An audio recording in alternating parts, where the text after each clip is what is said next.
নমস্কার বন্ধুরা, ইতিহাসের ইতিকথার নতুন পর্বে আপনাদের সকলকে স্বাগত।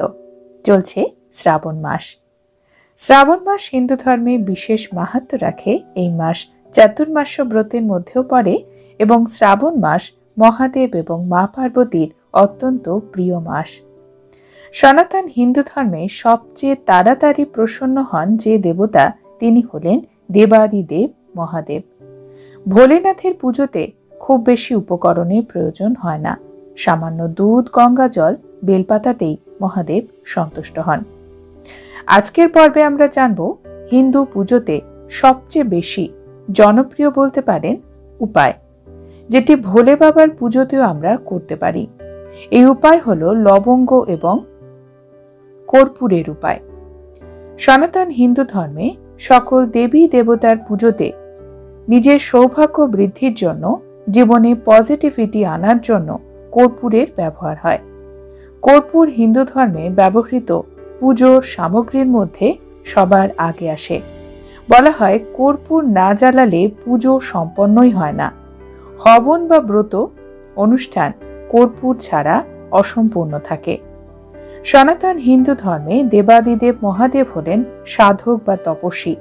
তাই তার পুজোতে আমরা সবসময় সাদা জিনিস অর্পণ করি। এমনকি ভক্তরাও সাদা বস্ত্র পরিধান করেই মহাদেবের অর্চনা করেন। প্রত্যেক সোমবারে আপনারা এই উপায় করতে পারেন। শ্রাবণ মাসে যারা 16 সোমবার ব্রত পালন করছেন তারাও করতে পারেন। আসুন জেনে নিই আমরা 2টি লবঙ্গ এবং কর্পূরের সামান্য উপায়। কর্পূর ছোট্ট সামগ্রী হলেও এর মধ্যে রয়েছে বিশেষ গুণ। জ্যোতিষশাস্ত্র এবং বাস্তুতন্ত্র বলে, সংসারে যদি কোনো বাস্তু দোষ থাকে, কর্পূরের একটি টুকরো সেই দোষ ধীরে ধীরে কমাতে পারে। কিভাবে জানতে হলে দেখতে হবে পুরো ভিডিওটি। কর্পূর এমন একটি সামগ্রী যেটি নিজে জ্বলে এবং তার সাথে সাথে তৈরি করে এক বিশেষ ধরনের পজিটিভ এনার্জি, যেটি আপনার পরিবারে বা আপনার সংসারে নেগেটিভিটিকে সম্পূর্ণভাবে জ্বালিয়ে দেয় এবং তৈরি করে পজিটিভিটি।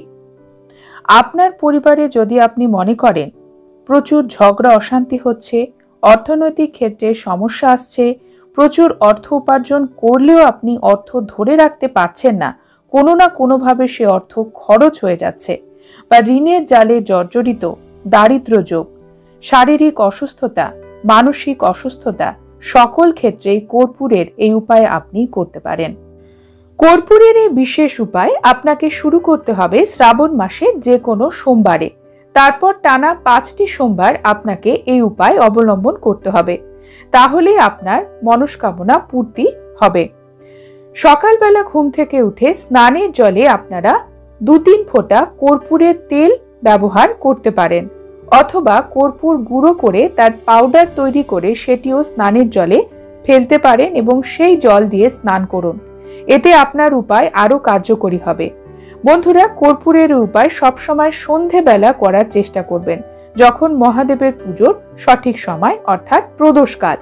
প্রদোষকাল মানে সূর্য অস্ত যাবার 1.5 ঘন্টা আগের এবং সূর্য অস্ত যাবার 1.5 ঘন্টা পরের সময়, মোট 3 ঘন্টার সময়। সোমবারে এই সময়ের মধ্যে এই উপায় করুন।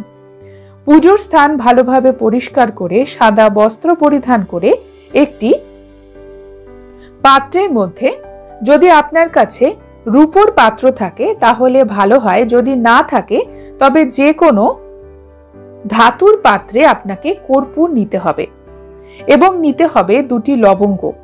সেটি নিয়ে মহাদেবের পুজো করার সময় মহাদেবের চরণে আপনাকে সেটি রাখতে হবে। যদি আপনার বাড়িতে মহাদেবের মূর্তি থাকে তবে মূর্তির চরণে, যদি ছবি থাকে ছবি, এবং যদি শিবলিঙ্গে পুজো করেন তবে শিবলিঙ্গে রাখতে হবে। রাখার পরে মহাদেবের পুজো আপনি করবেন। পুজো শেষ হয়ে গেলে আপনি সেই 2টি লবঙ্গ এবং কর্পূর আপনার হাতে নিয়ে চোখ বন্ধ করে মহাদেবের নাম স্মরণ করবেন। ওম নমঃ শিবায় এই মহামন্ত্র 108 বার জপ করবেন। যদি 108 বার জপ করতে না পারেন তবে 51 বার অথবা 21 বার আপনাকে করতে হবে এবং তার সাথে সাথে মহাদেবকে আপনার মনের সমস্ত কথা আপনি বলবেন কর্পূর হাতের মধ্যে নিয়ে।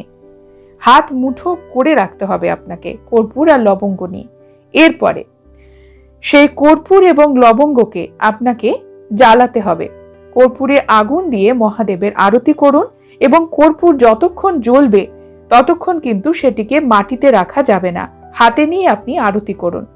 তারপরে সেই লবঙ্গের যে ছাই থাকবে সেটি মহাদেবের চরণে দিয়ে নিজের কপালে তিলক হিসেবে ধারণ করুন। প্রত্যেক সোমবারে 5টি সোমবার জুড়ে আপনি এই উপায় অবলম্বন করুন। মনে রাখবেন এই কাজটি আপনাকে করতে হবে খুব শান্ত পরিবেশে, এবং এই তিলক কিন্তু আপনি শুধু আপনার কপালেই দেবেন, আর কারো কপালে নয়।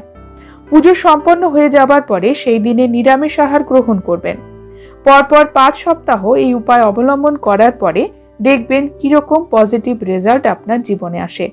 এটি হিন্দু ধর্মে ব্যবহৃত মহাদেবের পুজোর সব থেকে বেশি যে উপায় ব্যবহার করা হয় তার মধ্যে একটি, কর্পূর এবং লবঙ্গের উপায়। আরো কতগুলি উপায় আছে সেটিও বলছি আজকের পর্বে। বন্ধুরা, আপনি যদি মনে করেন আপনার সংসারে, আপনার পরিবারে প্রচুর পরিমাণে নেগেটিভিটি তৈরি হয়েছে, তবে আপনি কর্পূরের উপায় অবশ্যই অবলম্বন করুন। আর আপনার জন্মছকে যদি কাল সর্প দোষ থাকে, শনি 7.5 চলে, তবেও কিন্তু আপনি উপায় অবলম্বন করবেন। মহাদেবের পুজো করলে কাল সর্প দোষ নাশ হয় এবং শনিদেবের ক্ষেত্রেও উপকার পাওয়া যায়। শনিদেবের ক্ষেত্রে যদি আপনি উপায় অবলম্বন করতে চান তবে শনিবারে করবেন। শনিবারে আপনি আপনার স্নানের জলে কর্পূরের তেল এবং চামেলি তেলও মিলিয়ে নেবেন, তারপরে সেটি দিয়ে স্নান করবেন। সন্ধেবেলা পুজো করার সময় কর্পূর এবং লবঙ্গ দিয়ে এই উপায় অবশ্যই করুন। আপনার বাড়িতে যদি বাস্তু দোষ থাকে, অনেক সময় বাস্তু দোষের কারণেও অর্থনৈতিক ক্ষেত্রে অসচ্ছলতা দেখা যায়। তবে যদি মনে হয় যে আপনার বাড়ির কোনো স্থানে নেগেটিভিটি তৈরি হয়েছে, সেই স্থানে আপনি 2টি কর্পূরের টুকরো রেখে দিন, লাল অথবা হলুদ কাপড়ে মুড়ে। তারপরে যখন সেই কর্পূর শেষের দিকে যাবে, তখন আপনি সেই লাল এবং হলুদ কাপড়ে আবার নতুন কর্পূরের টুকরো রেখে দেবেন। এইভাবে ধীরে ধীরে দেখবেন আপনার পরিবারে ঝগড়া অশান্তি কমে যাচ্ছে এবং পরিবারের শান্তি বিরাজিত থাকছে। এই উপায় আপনি যতদিন না পর্যন্ত আপনার পরিবারের পজিটিভিটি না আসছে ততদিন আপনি করতে থাকুন। কর্পূরের মধ্যে থাকে একটি সুন্দর গন্ধ, যেটি আমাদের মনের জন্য খুব ভালো কাজ করে। সনাতন হিন্দু ধর্মে বাংলা ক্যালেন্ডার অনুসারে বছরের 4র্থ মাস হল শ্রাবণ। আষাঢ়ের পরে এই মাসের আগমন। ভরা বর্ষার মাস হল শ্রাবণ মাস। এটি চাতুর্মাস্য ব্রতের মধ্যে অন্যতম একটি প্রধান মাস। ভগবান বিষ্ণু যখন যোগনিদ্রায় অনন্ত সায়নে সজ্জিত থাকেন, তখন এই 4 মাস চাতুর্মাস্যের দেবাদিদেব মহাদেব এই পৃথিবীর রক্ষা করেন।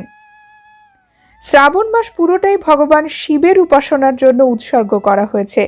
পুরো মাস জুড়ে ভক্তরা শ্রাবণ ব্রত পালন করেন।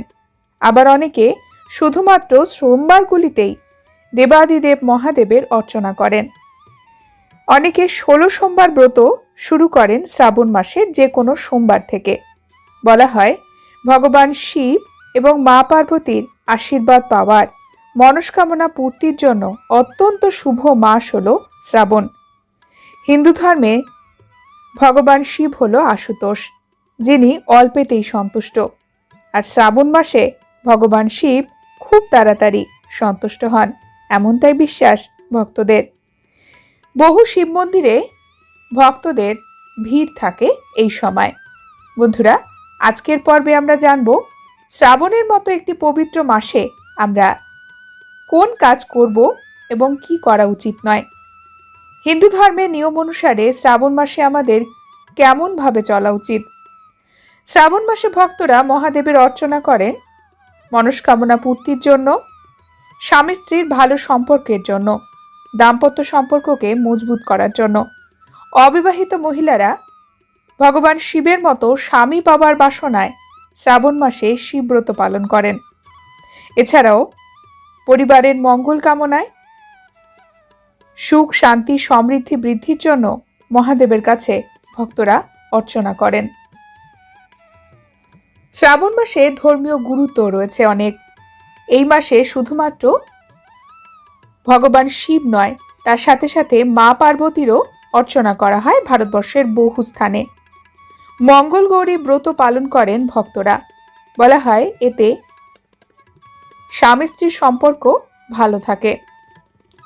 শ্রাবণ মাসে পৌরাণিক কাহিনী থেকে জানা যায় সমুদ্র মন্থন হয়েছিল এবং এই সমুদ্র মন্থন থেকে উঠে আসা হলাহল বিষ নিজের কণ্ঠে ধারণ করে এই জগৎ সংসারকে রক্ষা করেছিলেন মহাদেব। এরপর থেকেই মহাদেবের নামকরণ হয়েছে নীলকণ্ঠ। আসুন জেনে নিই শ্রাবণ মাসে কোন কাজগুলো করা খুবই শুভ।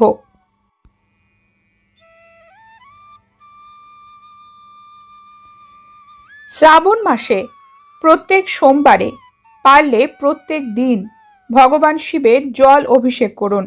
এতে মহাদেব অত্যন্ত খুশি হন এবং আশীর্বাদ বর্ষণ করেন।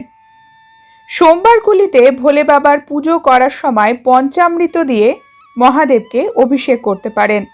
দুধ, দই, মধু, চিনি, ঘিয়ের মিশ্রণ। ভগবান শিবকে অবশ্যই বেল পাতা নিবেদন করবেন। এছাড়াও দূর্বা ঘাস,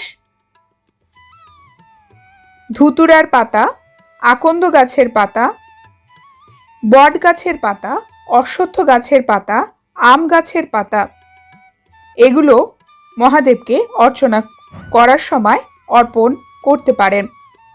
বন্ধুরা, শ্রাবণ মাসে শমীপত্র ভগবান শিবকে অর্পণ করতে পারেন। শ্রাবণ মাসে রুদ্রাক্ষ মালা ধারণ করার জন্য অত্যন্ত শুভ একটি সময়। শ্রাবণ মাসে রুদ্রাক্ষের পুজো হয় এবং রুদ্রাক্ষের মালা পরা ফলদায়ক। মহিলারা এই মাসে মঙ্গল গৌরী ব্রত পালন করতে পারেন। শ্রাবণ মাসে ভক্তরা প্রতিদিন 108 বার মহামৃত্যুঞ্জয় জপ করতে পারেন। এছাড়াও ওম নমঃ শিবায় এই মহামন্ত্র জপ করতে পারেন। দারিদ্রতা এবং অভাব থেকে মুক্তির জন্য শ্রাবণ মাসে ভগবান শিবের অর্চনা করুন। এই মাসে আপনার সাধ্য অনুসারে আপনি দানও করতে পারেন। শ্রাবণ মাসে কোন কাজগুলো করা উচিত নয়? শ্রাবণ মাসে তামসিক জীবন যাপন করা উচিত নয়। সবসময় সাত্ত্বিক জীবন যাপন করার চেষ্টা করবেন।